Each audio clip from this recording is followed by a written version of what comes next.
overlay. And if you're asking whose fault it is, the answer is my fault. So right now, Bomber in the top corner, up 1-0. Currently 1 game away from being first place in his group.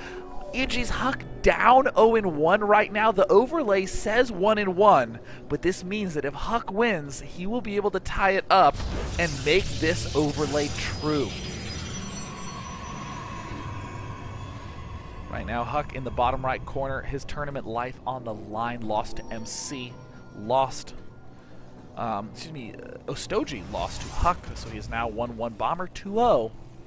If HuK can come back and tie up the series and actually make this overlay true and then come up and take the win, then it will be a 3-way tie between Bomber, MC, and HuK.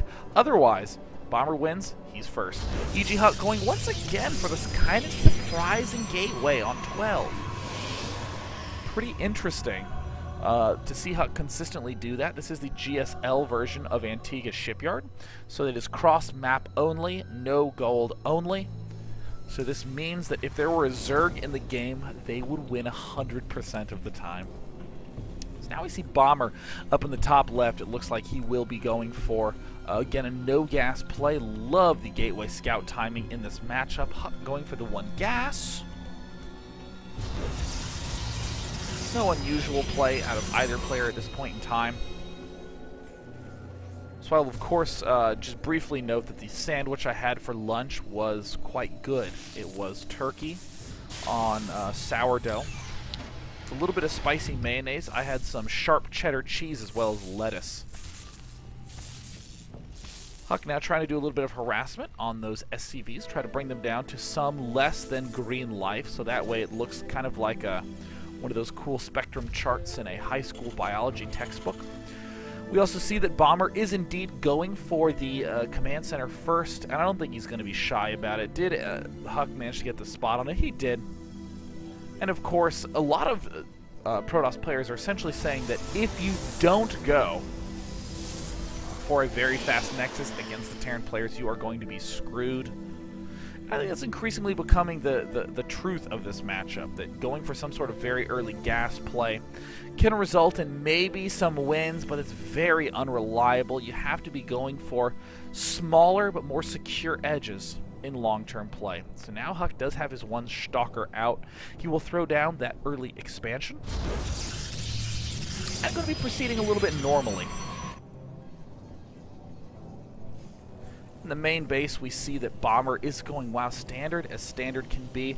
One thing that's interesting to note is you'll see these 2 barracks have different timings on when they got started. In particular, this barracks is at around 50 seconds, right when this barracks is about 20 seconds behind. This means you can sneak an extra Marine out and they'll all be synced up. Very kind of cool way to not wait for 300 and build both those barracks simultaneously. And again, we see an early gas, but not a double gas. He's probably going to be sneaking out the barracks 4 and 5 out later, as he is not getting any gas out of this one. Robo facility down right now for HuK. This is also becoming quite popular now that some of these gateway timings have been discovered and Terrans are easily on their foot building the bunkers early on. You can build the early robotics facility and just get vision of this Terran player who's freaking out playing defensively. And you know what you say to a Terran player like that? Ha, ha, ha. Nice bunker, guy. I have 2 units. Raffle.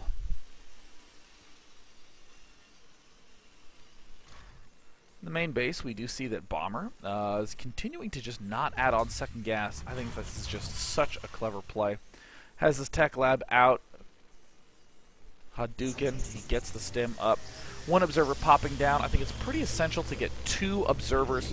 2 observers saves on so much money. I can't even emphasize enough. 2 observers, the amount of money you save by building the second observer, because now you know exactly where to place your warp gate cycles. You know exactly where to position your units. Honestly, observers in the Terran main not nearly as useful as 1 observer out in the front right over this little rhombus in the middle of the map, and then 1 observer right over here checking for drops just saves you so much money. It's astounding. Just now adding on that second refinery, and look at that money for Bomber. He's now getting factories, now getting eBay.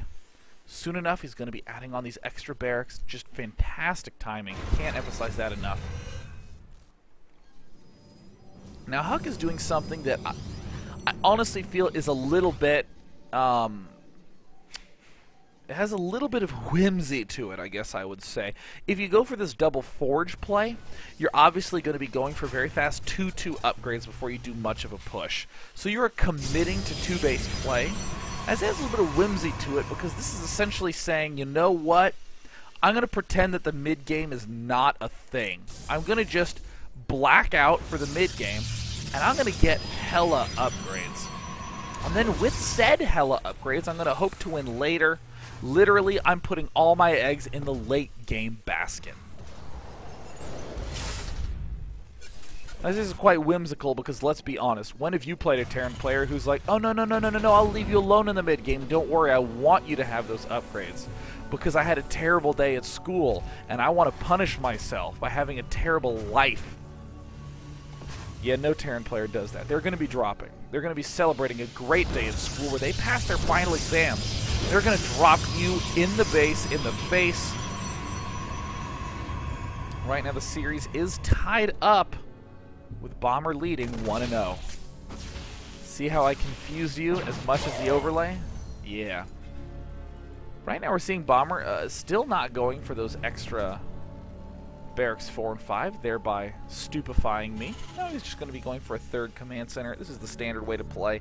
I'm increasingly liking the 4th and 5th barracks, though, just because Protosses are getting increasingly greedy. And with this scan, a very nice positioning. Let's go ahead and look at the Bomber cam and see. He only saw a single forge. HuK tends to have some pretty sloppy building placement, but this is allowing him to hide these 3 buildings nicely nestled up on the top side, and HuK, with the many whip and whimsy, he is going for that 1-1, now 2-2 and a third base. His food is low, but his groove is maximum as he now does have the 2-2 upgrades. Not started. Ooh, that surprises me a lot. You need to have that 2-2. The 2-2. You need the 2-2. HuK might just eat pavement right now with this push. I mean, Bomber is just advancing forward really, really well up through mid. HuK finishing up that third. A Marine will come and try to make some shots. Look at this, one bullet making this huge dome of light.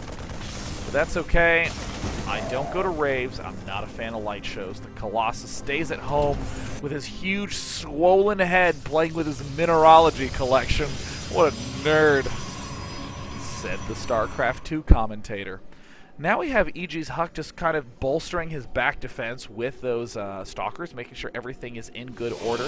There's the 2-2 upgrades going down right now. We do see that the charge is getting increasingly close to finish.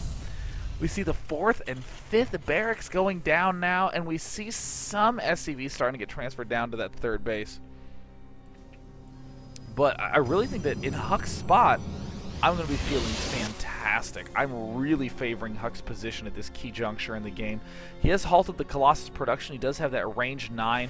And at this stage in the game, this is where the Terran player starts to feel very manipulated. He wants to devote that gas to upgrades. This only leaves him with enough gas to either go Viking or go Ghost. He can't really do both and for another 3-4 minutes. So HuK has this nice window to get up some good Z-Lot Archon, get up more gateways, get up the magical 2-2. Man, did Bomber predict that well. He only has 2 medevacs. He was ready to just punch the face right out the gate.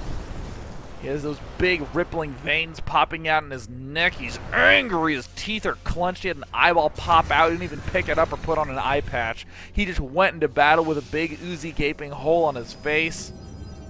And he still had depth perception. Looks like Zealot's in good position. Doesn't have 2-2. Oh no! Oh, the 2-2 is still 20 seconds away. Can he chrono in time to save his third? It looks like no. Oh no, he's just now getting 2-2 finished, and there it is, but the third under terrible amounts of damage. The Vikings rip apart the army. The Marine Marauder might even be too large as well, and HuK, who struggled in the PvT matchup for so long, continues to struggle with answers to this Terran mid-game aggression. The third base is in shambles. It is in tatters. It has been forlorn. And now with another round warping, we do see HuK trying to establish control in mid-map.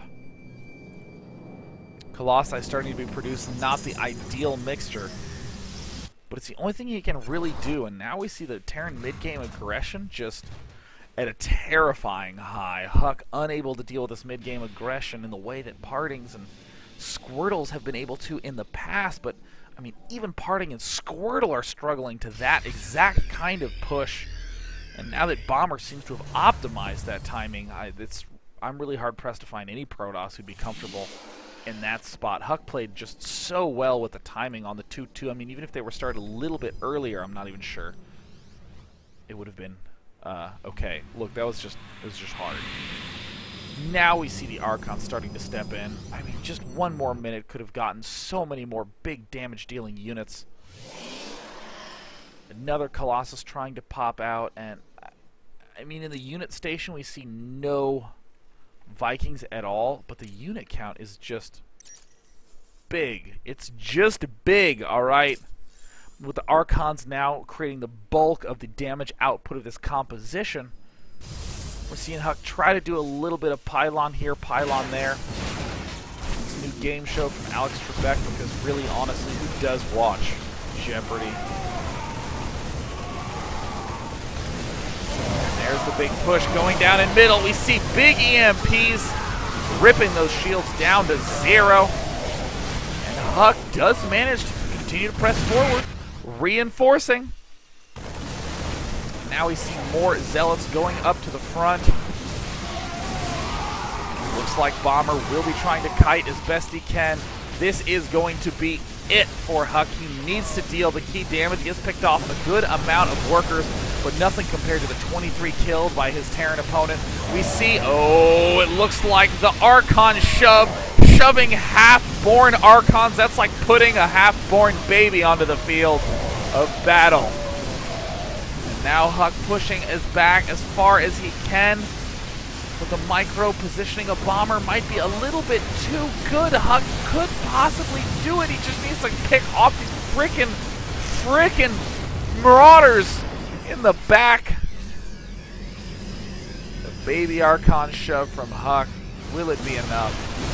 I don't think so, as half the Zealots go for a starport instead of for the units.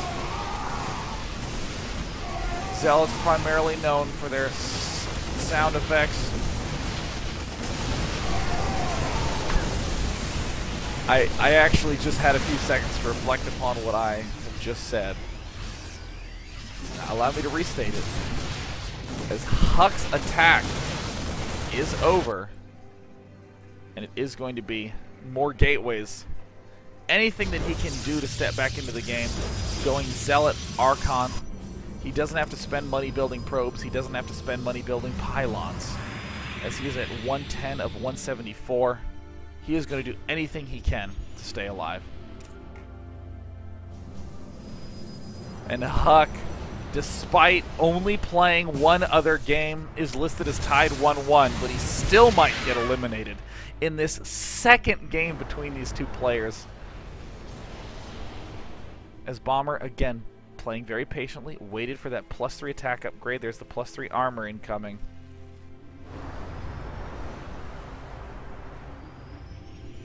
And now it's all going to be up to these Archons. And I want you to know, if this game goes in Bomber's favor, you blame the Archons with me. Archons stepping into the front. Where's your range, Archons? What's your range at? It's at 3. Come on, what do you think you are, a roach?